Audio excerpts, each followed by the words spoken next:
Finally ಧರ್ಮಸ್ಥಳಕ್ಕೆ ಬಂದ್ವಿ Sowthadka ಗಣಪತಿಯಿಂದ. Next ನಾವು ಸುಬ್ರಹ್ಮಣ್ಯಕ್ಕೆ ಹೋಗಬೇಕು. ಇಲ್ಲಿ ಪೂಜೆ ಎಲ್ಲ ಮುಗಿಸ್ಕೊಂಡು ಸುಬ್ರಹ್ಮಣ್ಯಕ್ಕೆ ಹೋಗಿ ಅಲ್ಲಿ ಸ್ಟೇ ಆಗೋದಿದೆ. ಯಾಕಂದರೆ ಸರ್ಪ ಸಂಸ್ಕಾರ ಮಾಡಿಸೋದ್ರಿಂದ ಅಲ್ಲೇ ಸ್ಟೇ ಆಗ್ತೀವಿ. ಧರ್ಮಸ್ಥಳದ ರೀಚ್ ಆದಮೇಲೆ ನಾವು ಕಾರ್ನ ಪಾರ್ಕಿಂಗ್ ಹಾಕಿ ದೇವಸ್ಥಾನದ ಹತ್ರ ಇಟ್ಕೊಂಡು ಹೋಗ್ತಾ ಇದ್ದೀವಿ. ಒಂಥರ ಸಮಾಧಾನ ಫೀಲ್ ಆಗುತ್ತೆ ಅಲ್ಲ ದೇವಸ್ಥಾನಕ್ಕೆ ಬಂದರೆ. ಯಾಕೆಂದರೆ ನಾವಿರೋದು ಆ್ಯಕ್ಚುಲಿ ಮೈಸೂರಲ್ಲಿ. ಇಲ್ಲಿ ಧರ್ಮಸ್ಥಳಕ್ಕೆ ಬಂದಾಗ ಏನೋ ಒಂಥರ ಸಖತ್ ಖುಷಿ ಆಗುತ್ತೆ.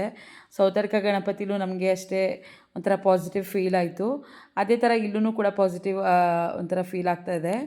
ಆಲ್ರೆಡಿ ಸಂಜೆ ಆಗಿದೆ. ಇವಾಗ ಇನ್ನೊಂದು 15 ಮಿನಿಟ್ಸ್ ಅಥವಾ ಹಾಫ್ ಆನ್ ಅವರಲ್ಲಿ ದೇವಸ್ಥಾನ ಓಪನ್ ಆಗುತ್ತೆ. ಹಾಗಾಗಿ ಬೇಗ ಹೋಗೋಣ, ಆಲ್ರೆಡಿ ಓಪನ್ ಆಗಿಬಿಟ್ಟಿದೆಯೇನೋ ಅಂತ ನಾವು ಅಂದ್ಕೊಂಡು ಬೇಗ ಹೊರಡ್ತಿದ್ವಿ. ಬಟ್ ನಾವು ಹೋದ್ಮೇಲೂ ಒಂದು ಹಾಫ್ ಆನ್ ಅವರ್ ಆಯಿತು ಓಪನ್ ಆಗಲಿಕ್ಕೆ. ಸೊ ಸ್ವಲ್ಪ ವೆಯ್ಟ್ ಮಾಡ್ತಾ ಕೂತಿದ್ವಿ. ಹಾಗೆ ಇಲ್ಲಿ ಭೂಮಿಯವ್ರ ಚಿಕ್ಕಪ್ಪನೂ ಕೂಡ ಬಂದಿದ್ದರು. ಅಂದರೆ ಶಬರಿಮಲೆಯಿಂದ ಅವರು ಧರ್ಮಸ್ಥಳಕ್ಕೆ ಬಂದಿದ್ದರು. ಇಲ್ಲಿ ಅವರು ಸಿಗ್ತಾರೆ ಅಂತ ಹೇಳಿ ಬೇಗ ಸ್ವಲ್ಪ ಹೋಗಿ ರೀಚ್ ಆದ್ವಿ ಅಲ್ಲಿಗೆ. ಬಟ್ ಅವರು ಒಳಗಡೆ ಹೋಗ್ಬಿಟ್ಟು ಲೈನಲ್ಲಿ ನಿಂತ್ಕೊಂಡಿದ್ರು. ನಮಗೆ ಲಾಸ್ಟಲ್ಲಿ ಸಿಗ್ತಾರೆ ಅಂತ ನೋಡೋಣ ಅಂತ ಅಂದ್ಕೊಂಡಿದ್ದೀವಿ. ಹಾಫ್ ಆನ್ ಅವರ್ ವೆಯ್ಟ್ ಮಾಡಲೇಬೇಕಿತ್ತು. ಯಾಕೆಂದರೆ ಓಪನ್ ಆಗಲಿಕ್ಕೆ ಇನ್ನೂ ಹಾಫ್ ಆನ್ ಅವರ್ ಟೈಮ್ ಇತ್ತು. ಸೊ ಹಾಗಾಗಿ ಇಲ್ಲೆಲ್ಲ ಕುತ್ಕೊಂಡು ಟೈಮ್ ಪಾಸ್ ಮಾಡ್ತಾಯಿದ್ವಿ. ನಾವು ಫೋಟೋಶೂಟ್ ಎಲ್ಲ ಮಾಡ್ಕೊತಾ ಇದ್ವಿ. ಹಾಗೆ ಕುತ್ಕೊಂಡು ಮಾತಾಡ್ಕೊಂಡು ಟೈಮ್ ಪಾಸ್ ಮಾಡ್ತಾಯಿದ್ವಿ. ಗೈಸ್ ಏನೋ ಗೊತ್ತಿಲ್ಲ, ದೇವಸ್ಥಾನಗಳಿಗೆ ಬಂದರೆ ಒಂಥರ ಪಾಸಿಟಿವ್ ಎನರ್ಜಿ ಬರುತ್ತೆ. ಅದನ್ನೆಲ್ಲ ಹೇಳ್ಕೊಳಕ್ಕೆ ಆಗಲ್ಲ ಅಂತ ಫೀಲ್ ಆಗುತ್ತೆ. ಧರ್ಮಸ್ಥಳದಲ್ಲೂ ಅಷ್ಟೇ ಒಂಥರ ಕೂತಿದ್ರೆ ಏನೋ ಒಂಥರ ಒಳ್ಳೆ ಫೀಲ್ನ ನಾವು ಅನುಭವಿಸ್ತಾ ಇದ್ವಿ. ಗೈಸ್ ಎಲ್ಲರೂ ಫೋಟೋಶೂಟ್ ಮಾಡ್ಕೊತಿದ್ದಾರೆ. ಮುನ್ನಿ, ಭೂಮಿ ಹಾಗೆ ಅರವಿಂದ್ ಎಲ್ಲರೂ ಫೋಟೋಗಳನ್ನ ತೆಕ್ಕೊತಾ ಇದ್ರು. ನಾನು ವೀಡಿಯೋಸ್ನ ಮಾಡ್ಕೊತಿದ್ದೆ. ಹಾಗೇ ನಾವು ಲೈನ್ ಹತ್ರ ಹೋಗೋಣ ಅಂತ ಹೇಳಿ ಹೋಗ್ತಾ ಇದ್ವಿ. ಬಟ್ ಅಷ್ಟರಲ್ಲಿ ಅಬ್ಬಿಗೆ ಗೊತ್ತಿರೋರು ಯಾರೋ ಒಬ್ಬರಿಗೆ ಕಾಲ್ ಮಾಡ್ದ ಅವನು. ಹಾಗಾಗಿ ಅವರು ಬಿಡಿಸ್ಕೊಡ್ತೀವಿ ಅಂತ ಹೇಳಿ ಹೇಳಿದ್ರು. ನೋಡೋಣ ಓಪನ್ ಆದಮೇಲೆ ಅಂತ ಹೇಳಿ ವೆಯ್ಟ್ ಮಾಡ್ತಾಯಿದ್ವಿ. ಅಷ್ಟೆಲ್ಲ ಅವ್ರು ಕಾಲ್ ಮಾಡಿ ಅವರೇ ಬಂದು ಅವ್ರ ಕಡೆಯವರೇ ಪಾಸ್ ಕೊಟ್ಟು ಕರ್ಕೊಂಡು ಹೋದರು. ನಂತರ ನಾವು ಒಳಗಡೆ ಹೋದ್ವಿ. ಗೈಸ್ ನಮಗೆ ಎಷ್ಟು ಉಪಯೋಗಕ್ಕೆ ಬಂತು ಅಂತ ಹೇಳಿ. ಇಲ್ಲಾಂದ್ರೆ 200 ಕೊಡ್ತೀವಿ ಅಂತ ಅಂದ್ರೂ 1000 ಆಗ್ತಿತ್ತು ನಮಗೆ 5 ಜನ ಇರೋದ್ರಿಂದ. ಇವಾಗ ಫ್ರೀ ಪಾಸು ನಾವು ಹೋಗ್ತಾಯಿದ್ದೀವಿ ಒಳಗಡೆ. ಸಖತ್ ಖುಷಿ ಆಯಿತು ನಮಗಂತೂ. ಇಲ್ಲಿ ನಾವು ಲೈನ್ಸಲ್ಲಿ ಕೂಡ ಹೋಗೋಕ್ಕೆ ಟೈಮ್ ಇರಲಿಲ್ಲ. ನಾವು ಸುಬ್ರಹ್ಮಣ್ಯಕ್ಕೆ ಹೋಗಿ ಬೇಗ ರೀಚ್ ಆಗಿ ಅಲ್ಲಿ ರೂಮ್ನ ಕೂಡ ಮಾಡಬೇಕಿತ್ತು ನಾವು. ಹಾಗಾಗಿ ನಮಗೆ ಸ್ವಲ್ಪ ಟೈಮ್ ಕಡಿಮೆನೇ ಇತ್ತು. ಆರಾಮಾಗಿ ಟೈಮ್ ಇದ್ದರೆ ನಾವು ಕೂಡ ಲೈನಲ್ಲೇ ಹೋಗ್ಬೋದಿತ್ತು. ಬಟ್ ಟೈಮ್ ಇಲ್ಲದೆ ಇರೋ ಕಾರಣ ನಾವು ಪಾಸ್ನ ಕೇಳಿಕೊಂಡು ಈಗ ಹೊರಟ್ವಿ. ತುಂಬ ಖುಷಿ ಆಯ್ತು. ಯಾಕೆಂದರೆ ದೂರದಿಂದ ಬಂದ್ರೂ ಕೂಡ ಇಲ್ಲಿ ಯಾರೋ ಗೊತ್ತಿರೋರು ಇರೋದ್ರಿಂದ ಬಿಡಿಸ್ಕೊಟ್ರು.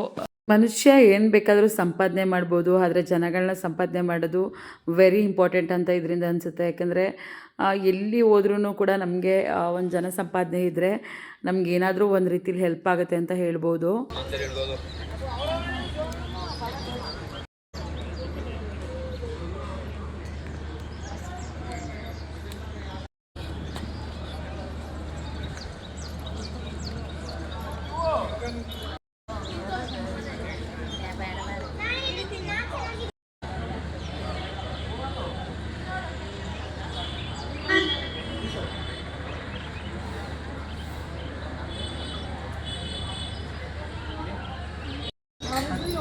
ದೂರ ಬಂದಿಲ್ಲ.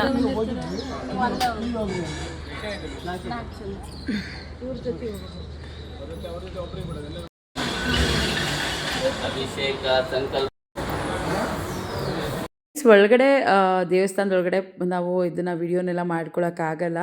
ಹಾಗಾಗಿ ಒಳಗಡೆ ವಿಡಿಯೋನ ನಾನು ಮಾಡ್ಕೊಳ್ಳಿಲ್ಲ, ಸ್ಟಾಪ್ ಮಾಡಿದೆ. ಬಟ್ ಇಲ್ಲಿ ಪಾರ್ಕ್ಗೆ ಮುನ್ನಿ ಹೋಗಲೇಬೇಕು ಅಂತ ಹಠ ಮಾಡಿದ್ಲು. ಅಂದರೆ ಅವಳಿಗೆ ಪಾರ್ಕು, ಈ ಪ್ಲೇಸಸ್ಸು, ಹಾಗೆ ಈ ಆಟ ಸಾಮಾನುಗಳಿರುತ್ತಲ್ಲ ಆಟ ಆಡಲಿಕ್ಕೆ ಅಂತ ಹೇಳಿ ಅದೆಲ್ಲ ತುಂಬ ಇಷ್ಟ ಆಗುತ್ತೆ. ಅವಳು ಇನ್ನೂ ಮಗು ಥರ ಅದನ್ನೆಲ್ಲ ಫೀಲ್ ಮಾಡ್ತಾಳೆ. ಇದು ಧರ್ಮಸ್ಥಳದಲ್ಲೇ ಇರುವಂತಹ ಪಾರ್ಕು. ತುಂಬ ಚೆನ್ನಾಗಿದೆ ಅಂತ ಆ್ಯಕ್ಚುಲಿ ನಾನು ನೋಡೋಕ್ಕಾಗಲಿಲ್ಲ. ಯಾಕಂದರೆ ನಾವು ಯಾರೂ ಹೋಗಲಿಲ್ಲ. ಭೂಮಿಯವ್ರ ಚಿಕ್ಕಪ್ಪ ಸಿಕ್ಕಿದ್ರು ಅಂತ ಹೇಳಿ ಅವ್ರ ಹತ್ರ ಮಾತಾಡಿಕೊಂಡು ನಾವು ಟೀ ಕುಡಿತಾ ಇದ್ವಿ. ಅಷ್ಟರಲ್ಲಿ ಮುನ್ನಿ ಮತ್ತು ಅರವಿಂದ್ ಹೋಗಿದ್ರು. ಅಂದರೆ ಅರವಿಂದ್ ಮುನ್ನಿನ ಕರ್ಕೊಂಡು ಪಾರ್ಕಲ್ಲಿ ಹೋಗಿದ್ರು. ಪ್ಲೇಸ್ ಮಾತ್ರ ತುಂಬ ಚೆನ್ನಾಗಿದೆ. ವಿಡಿಯೋದಲ್ಲಿ ನಾನು ನೋಡಿದಾಗ ನಾನು ಹೋಗಬೇಕಿತ್ತು ಅಂತ ಆಮೇಲೆ ನನಗೆ ಫೀಲ್ ಆಯಿತು. ಸಖತ್ತು ಚೆನ್ನಾಗಿದೆ ಪ್ಲೇಸ್ ಅಂತಲೇ ಹೇಳ್ಬೋದು. ಇಲ್ಲಿ ಪಾರ್ಕ್ನ ನೀವು ನೋಡ್ತಿರ್ಬೋದು, ಎಷ್ಟು ನೀಟಾಗಿ ಮೇಂಟೈನ್ ಮಾಡಿದ್ದಾರೆ. ನನಗಂತೂ ಇದು ವಿಡಿಯೋದಲ್ಲಿ ನೋಡೇ ಸಖತ್ ಇಷ್ಟ ಆಯಿತು. ನಾನು ಒಂದೇ ಒಂದು ಸರಿ ಒಳಗಡೆ ಹೋಗಬೇಕಿತ್ತು, ಮಿಸ್ ಮಾಡಿಕೊಂಡೆ ಅಂತ ಆಮೇಲೆ ನನಗನ್ನಿಸ್ತು ವಿಡಿಯೋ ನೋಡಿದಾಗ. ಬಟ್ ತುಂಬ ಚೆನ್ನಾಗಿ ಮೇಂಟೈನ್ ಮಾಡಿದ್ದಾರೆ, ಸಕ್ಕತ್ತಾಗಿದೆ ಅಂತಲೇ ಹೇಳ್ಬೋದು. ಮುಂದೆ ಬನ್ನಿ, ಹಾಗೆ ವಿಡಿಯೋ ನೋಡಿಕೊಂಡು ನೆಕ್ಸ್ಟು ಫಿಶ್ ಟ್ಯಾಂಕ್ ಎಲ್ಲ ತುಂಬ ಇದೆ. ಅದು ಡಿಫ್ರೆಂಟ್ ಆಗಿರೋ ಫಿಶ್ಗಳೆಲ್ಲ ಇದೆ. ಅದನ್ನು ಕೂಡ ಇಲ್ಲಿ ವಿಡಿಯೋ ಮಾಡ್ಕೊಂಡು ಬಂದಿದ್ದಾಳೆ ಮುನ್ನಿ. ತುಂಬ ಚೆನ್ನಾಗಿದೆ ಗೈಸ್. ನನಗೆ ಇದು ಎಡಿಟಿಂಗ್ ಮಾಡಿದಾಗ ಸೀರಿಯಸ್ಲಿ ಅನ್ನಿಸ್ತು, ನನಗೆ ಮಿಸ್ ಮಾಡಿಕೊಂಡೆ ಅಂತ. ಅಷ್ಟು ಚೆನ್ನಾಗಿದೆ. ಬನ್ನಿ ನೋಡೋಣ ಒಳಗಡೆ ಏನಿದೆ, ಹೇಗೆಲ್ಲ ಇದೆ ಅಂತ ಹೇಳಿ.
ಇಲ್ಲಿ ಬನ್ನಿ.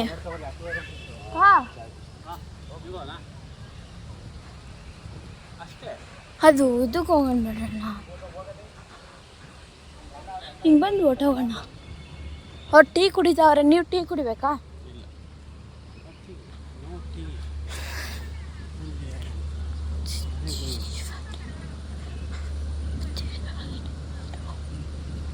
ಮಂಡೆ ಫುಲ್ ಕಳ್ದಾಯ್ತು ಆಗಲ್ಲ. ಇವು ಫಿಶ್ ಐತೆ, ಫಿಶ್ ಫಿಶ್ ಫಿಶ್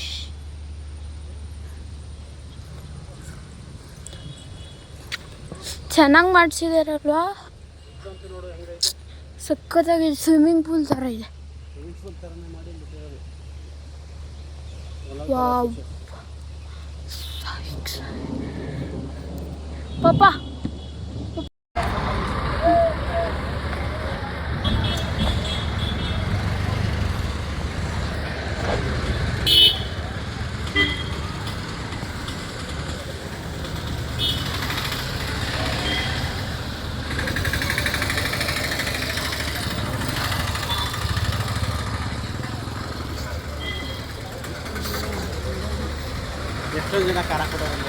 ಇನ್ನು ಮೇಲೆ ಹೋಗೋಣ ಬನ್ನಿ. ಮಂಚು ಇದು ಚುಚ್ಚುತ್ತೆ, ಇದು ಚುಚ್ಚುತ್ತೆ. ಇಲ್ಲೇ ಡೇಂಜರು, ಬೇರ್ಗಳು ಎದ್ಬಿಟ್ಟಿರತ್ತೋ ಎಡ್ಗಂಗೆ ಆಯ್ತದೆ. ಇಲ್ಲಿ ಲೆವೆಲಿಲ್ಲ ಇದೆಲ್ಲ ಇದಕ್ಕೆ ಮಾತಾಡೋಕ್ಕೆ ಮುಮ್ಮಿಲ್ಲ ಅಷ್ಟರಲ್ಲಿ.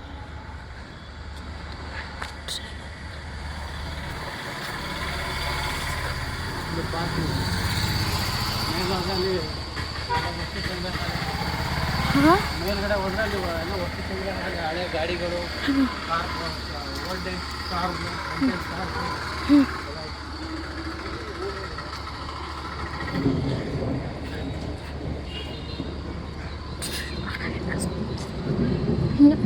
ಸೆಕೆಯಲ್ಲಿ ಒಂದು ತಿಂಗಳು ಇದ್ದು ಚೆನ್ನಾಗಿ ವಾಕ್ ಮಾಡಿಬಿಟ್ರೆ ಫುಲ್ ಬೆಲ್ಲಿ ಫೇಟ್ ಆಗೋಯ್ತದೆ ನನಗೆ. ಭ್ರಮೆ ಭ್ರಮೆ ನೋ ಪ್ರಾಬ್ಲಮ್.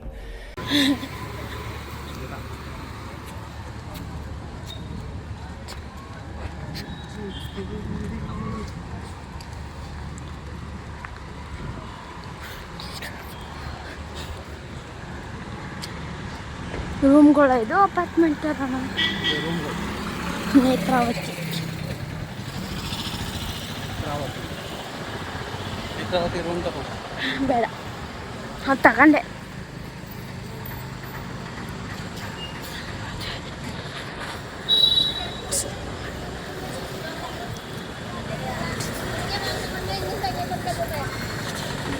ಇರಿ ಯಾವ ಹೋಟ್ಲು ಅಂತ ಗೊತ್ತಿಲ್ಲ. ಸರಿ ನೋಡ್ದ ನೀನು ನೋಡಲಿಲ್ಲ, ಅದೇ ಹೇಳಕ್ ಬಂದು ಮಿಸ್ ಆಗ ನಮ್ದೆ. ಅಲ್ಲಿ ಯಾಕೆ ನಿಂತದ ಆಚೆಗೆ ಎಲ್ಲ ನೋಡಿದ್ರೆ ಮುಂಚೆನೆ ನೋಡ್ತೀವಿ ನಾವು. ಕತ್ತಲ್ಲಿ ಅಂದರೆ ಸಡನ್ನಾಗಿ ಬಂದರೆ ಟೀ ಕುಡ್ಕೊಂಬರಷ್ಟರಲ್ಲಿ ಅರವಿಂದ್ ಮುನ್ನಿ ಪಾರ್ಕ್ನ ಮುಗಿಸ್ಕೊಂಡು ಬಂದರು. ಅವ್ರದ್ದೇ ಮಾತುಗಳನ್ನೂ ಸ್ವಲ್ಪ ಹಾಗೆ ಹಾಕಿದ್ದೀನಿ. ನಿಮ್ಗೆ ಇಷ್ಟ ಆಗುತ್ತೆ ಅಂತ ಅಂದ್ಕೊಂಡಿದ್ದೀನಿ. ಇಷ್ಟ ಆದರೆ ದಯವಿಟ್ಟು ಕಮೆಂಟ್ ಮಾಡಿ. ನೆಕ್ಸ್ಟು ನಾನು ಸುಬ್ರಹ್ಮಣ್ಯದ ವಿಡಿಯೋ ಹಾಕ್ತೀನಿ. Thank you.